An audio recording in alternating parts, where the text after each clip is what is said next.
Hello and welcome to Building Africa's Prosperity. I'm Chris Bishop. Now this week we'll be talking to a big name in the legal game and the father of corporate governance in democratic South Africa.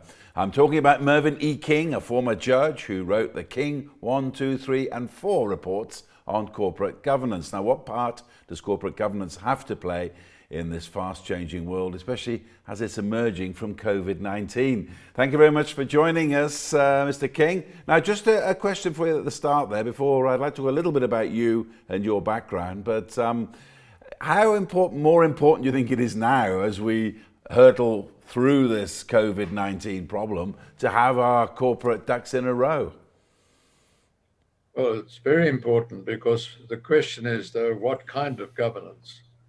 And I advocate a mindful, outcomes-based corporate governance, which of course is different from the financially focused checklist corporate governance, which started in 1990 under Sir Adrian Cadbury, whose remit, not his fault, but his remit was the financial aspects of corporate governance. And that was because of the premise that the primacy of all stakeholders was the shareholder, and directors were focusing on increasing the wealth of shareholders instead of the long-term health of companies. But that all has changed in the last few years.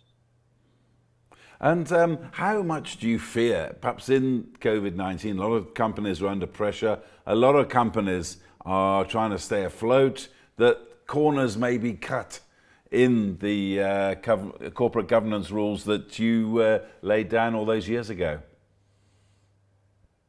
Well, if they're applying a mindful outcomes-based governance, the test we suggest is 4 critical outcomes which stakeholders can see and can then actually measure whether they've applied good governance or not. And these are they. The first is value creation in a sustainable manner in our resource-constrained world.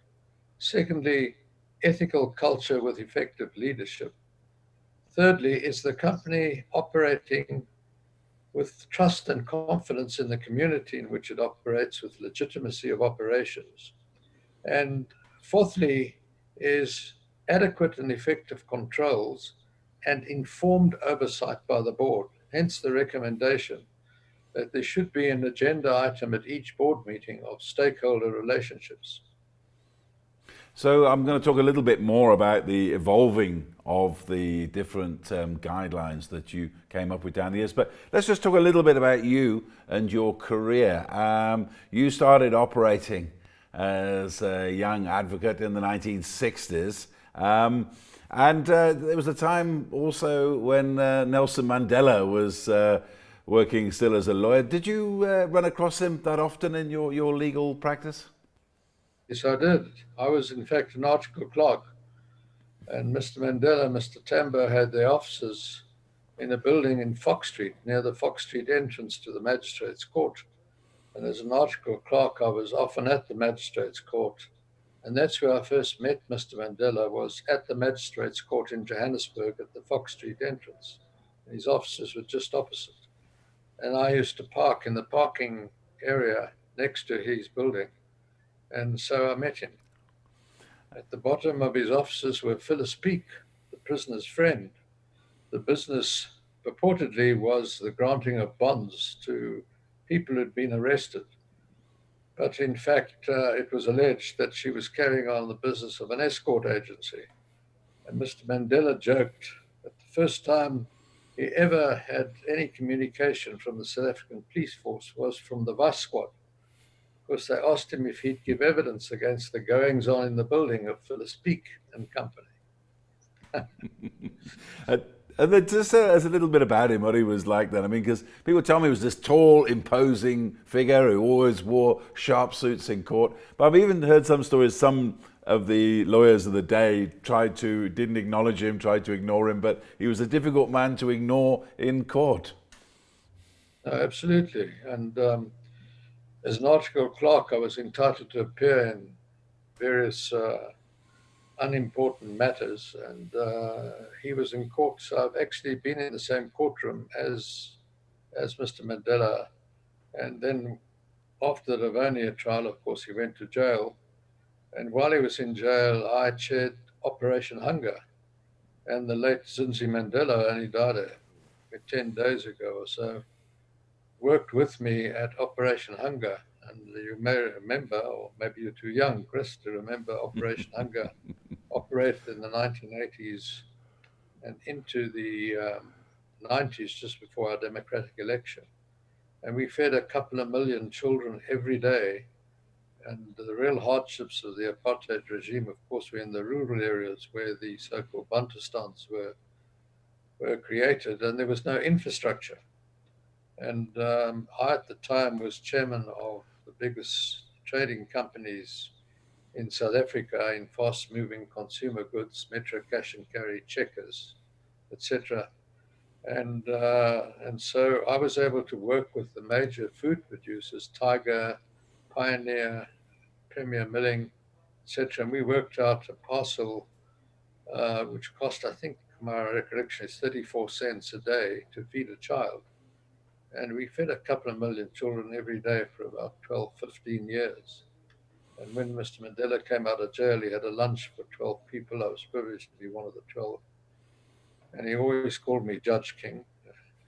And the judge, he said, if it wasn't for the judge, we'd have a couple of million, good few million people as citizens, useless citizens, because if one doesn't feed a child under the age of 3, their brains atrophy and they do become useless citizens. So yes, and even after his release, he often spoke to me about matters, and we both had a fondness for jungle oats. I lived in Houghton, he was in Houghton, and so we used to have breakfast together from time to time. Now, many years after you met, Mr. Mandela rose to become the first democratic president in 1994. Now, 2 years before that, in 1992, the country came to you and said, look, can you draw up corporate governance rules for us? Now, how daunting was that task? Because it's just one sentence that trips off the tongue, but it must have been a hell of a task ahead of you. It was very daunting, but I was spoken to, so I was told, by the Institute of Directors, the JSE, the South African Institute of Chartered Accountants, but driven by the IOD. They spoke to me because they said I had a huge academic knowledge of corporate law, which I did. I had a huge corporate legal practice at the bar and as a senior counsel, and then as a judge, I gave several judgments in corporate matters.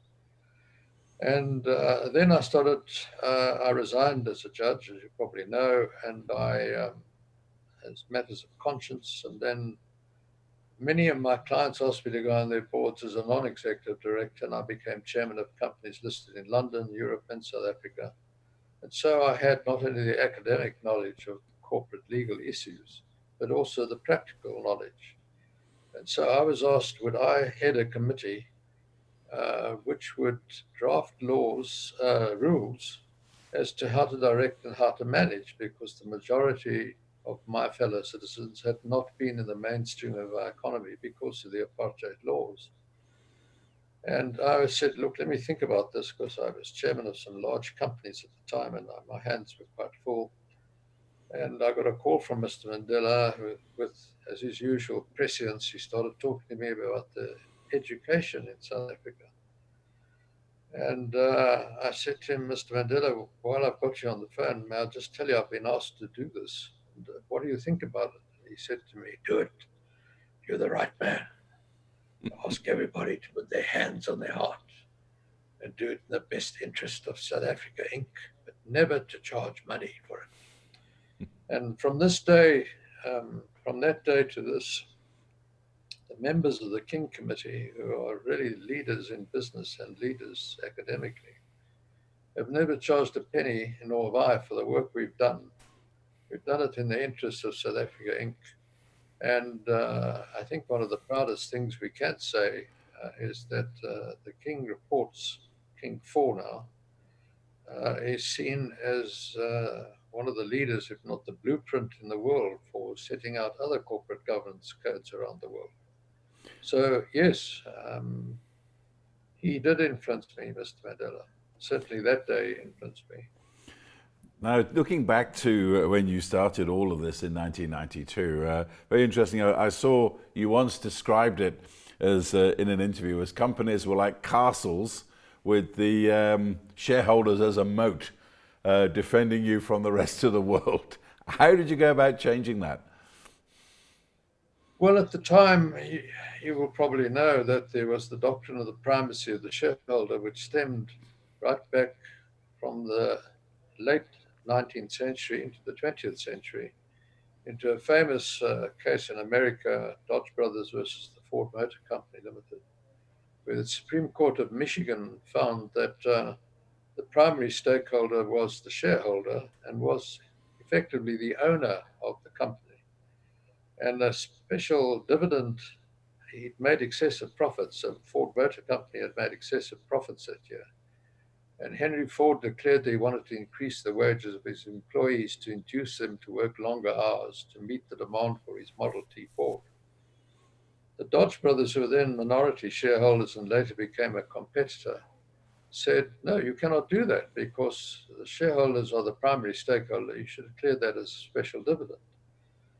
The court upheld that. And so from 1919 right through the 20th century, the shareholder was seen as the primary stakeholder. This was underscored by Professor Milton Friedman in the 1970s, who wrote that dissertation for which he got a laureate prize, that I'm paraphrasing, the sole purpose of the company is to make profit without deception. Well, we now know empirically that the 20th century was a century of unsustainable development because we know there's been a huge impact by the activities of companies through pollution and other adverse impacts on the economy, and holistically looking at a value creation issue. There's been an erosion of value to society by some companies. And so we've moved from profit without deception, but at a cost to society and the environment, to value creation, and seeing whether the company, in us answering the question, how has the company made its money? Has it really made that money with a positive impact on the three critical dimensions for sustainable development in a resource-constrained world with increasing population and consequential demand, increased demand for product of the economy, society, and the environment? So the thinking has changed, corporate thinking has changed dramatically in the last 10 to 15 years. In those first years, when you were talking to companies, a lot of particularly big companies in this country, well, perhaps could be accused of being a little bit conservative. Did you find much resistance to you guys going in there and asking the right questions? There wasn't resistance, but because of my academic and practical knowledge of the corporate scene, I certainly appreciated. I had people on my committee at that stage, a young man called Ibrahim Patel, who's now one of our ministers. At the time, I was chairman of the Frame Textile Group, which you may remember, Chris, and he was a leading member of the South African Textile Workers Union. We were retrenching a couple of hundred people a week because of the impact of the Eastern tigers in the textile industry, which impacted on the whole of the Western world. And so obviously he and I cross swords on a regular basis. And that's the kind of person that I had on my committee to make. I wanted to make sure that what we came out with was acceptable to South Africans who are coming into the economy now had been excluded from it. And I came to the conclusion that if we came out with the primacy of the shareholder, which was the model of governance then, it would be seen, to adopt the language of Bell Pottinger of today, it would have been seen as white monopolistic capital. And so I think unwittingly, but unwittingly, the members of my committee, I steered them away from that model to a model we came out with, is to the directors have to learn and understand the critical needs, interests, and expectations of all the stakeholder groupings pertinent to the business of the company, but always make a decision in the long-term interest of this company, which is an incapacitated artificial person that has no heart, mind, soul, or conscience of its own. So if the company is seen to be doing something wrong, the company is always innocent. It's incapacitated. It means the directors have not acted in a proper manner, or the directors have not been conscious corporate leaders, because they are the conscience of the company. So that was the model that we came out with, and it was a completely new approach to governance. In 1994 was the first report, which assumed my name as chairman. Then we did the second report, so it was called then King 1. But it started going around the world, and there was huge discussion. And you may or may not know that in the second half of last year, the American Business Roundtable, which represents the top 100 companies in America, announced that the time has come for American companies not to just recognize the primacy of the shareholder, but to recognize the interest of all the stakeholders in the company. And as I said in the talk I gave a couple of months ago, it's taken from 1996 till the end of last year for American companies to really appreciate that the director's duty is to act in the best long-term interest of the health of the company, but take into account the interests and expectations of all the stakeholders. In the nature of things, invariably, in making a decision in the best interest of the company, you're going to have trade-offs between the interests of stakeholders. What is of concern to me now is that the language in the late part of 2019 into the 20s, now 2020, has changed from financial capital with the foundation of the primacy of the shareholder is now being labeled as shareholder capitalism. And the trend now to taking account of all the interests of stakeholders, making a decision in the best interest of the company, which necessitates trade-offs between those interests, is being labeled as stakeholder capitalism.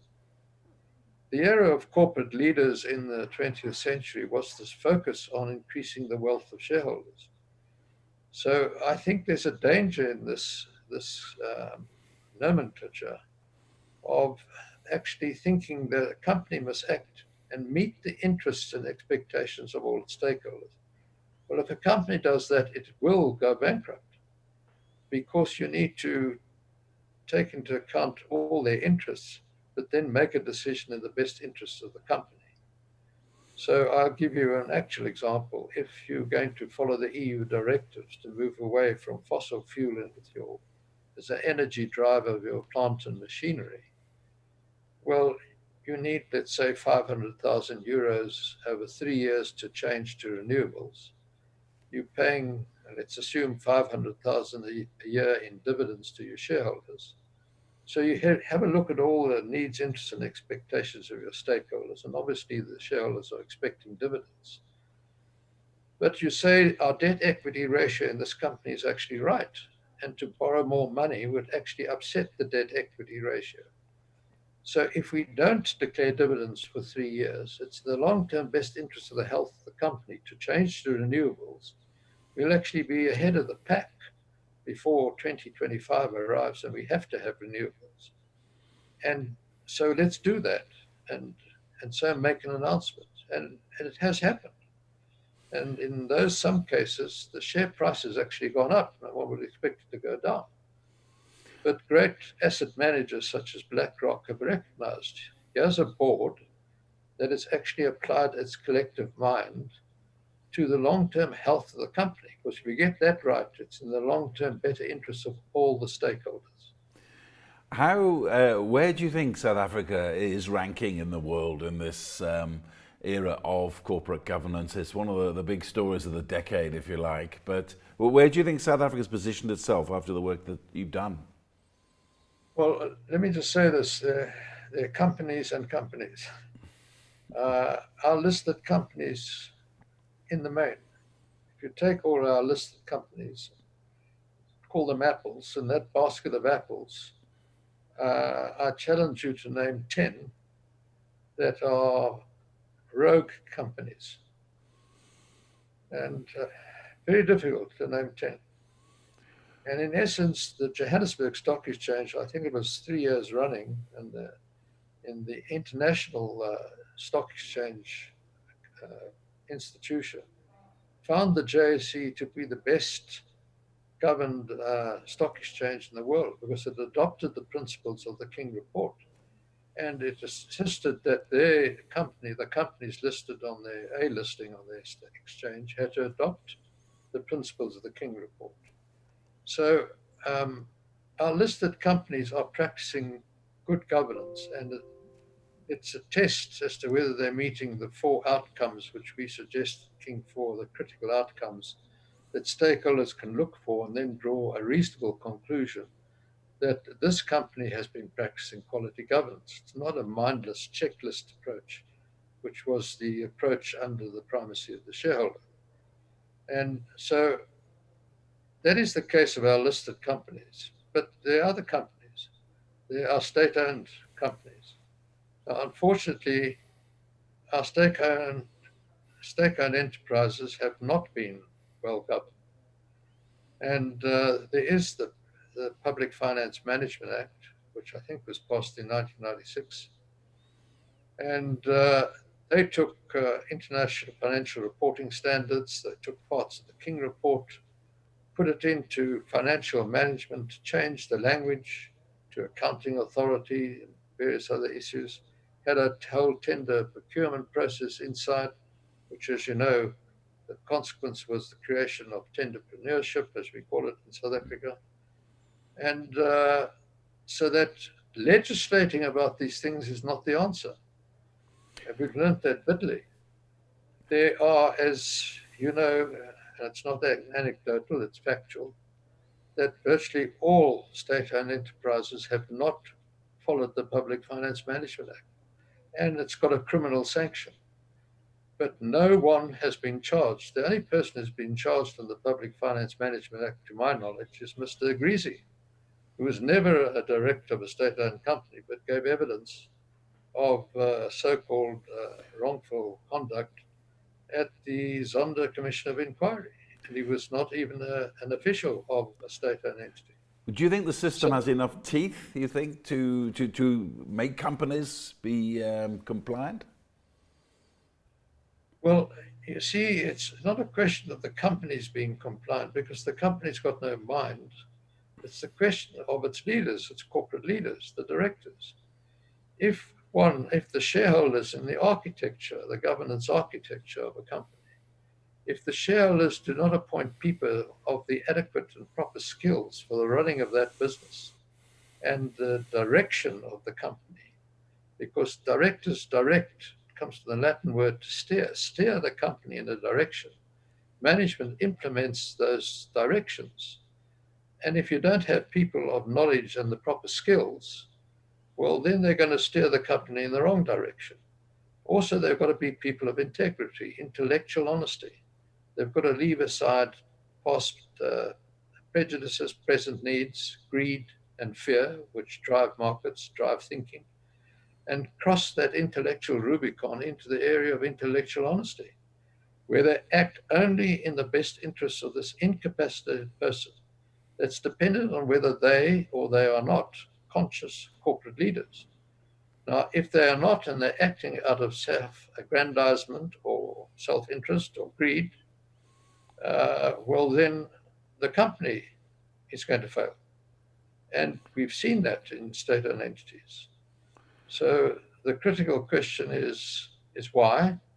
And there is a protocol on the appointment of directors in state-owned entities, and we have to ask the question, have our ministers actually followed that protocol in the appointment of directors? Because it provides that they should appoint directors that have the required integrity, which is past reputation, and have the skills necessary for the direction of that company and the knowledge. And one has to ask the question, the deployment of certain people by the present government to positions of the board of those entities did they follow those protocols? And in my judgment, the answer is in the negative.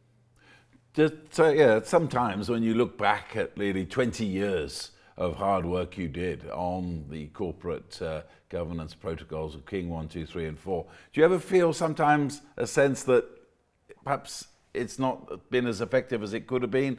Some cases it's been wasted, as you say. The answer is no. Of course, governance led to my becoming the chairman of the United Nations on Governance and Oversight. I also chaired the Global Reporting Initiative. What happens toward the end of the 20th century was through expedited research, the computer age, the third industrial revolution, expedited research, and it showed in an analysis of the great stock exchanges of the world, and a particular study was done on the S&P 500. It showed that the makeup of the market capitalization of companies on the S&P 500, by the end of the 20th century, 80% of that markup, that makeup of the market capitalization, were not additives in a balance sheet according to International Financial Reporting Standards, or US GAAP in America. The question started to be asked, what is it? Well, what had happened by the end of the 20th century, because of acting with the primacy of the shareholder in mind and making profits which was being subsidized, in fact, by society and the environment, we had the century of development which was unsustainable. And unfortunately, by that time, we had to try and find a method. How does one then report on this 80%? Because 20% was only the financial aspects. And financial reporting was historic, was and still is. And of course, with corporate scandals and corporate failures, there were changes in the standards by the IASB and FASB in America, Financial Accounting Standards Board of America. And financial reporting became very complicated, in fact, incomprehensible. I always say to 98% of the average stakeholders of a company. And therefore, you're not discharging your duty of accountability, because part of accountability, the basic premise must be to make it understandable to the user. So we had to do sustainability reporting because now we had to explain this 80%. And so sustainability reporting developed, and the Global Reporting Initiative was founded, of which I became the chairman. I'm afraid we've run out of time on this show, but it's been a fascinating talk here with Mervyn King, the former judge who spent many, many years writing the King 1, 2, 3, and 4 reports on corporate governance. Afraid that's all we've got time for on this edition of the show. From me, Chris Bishop, it's goodbye.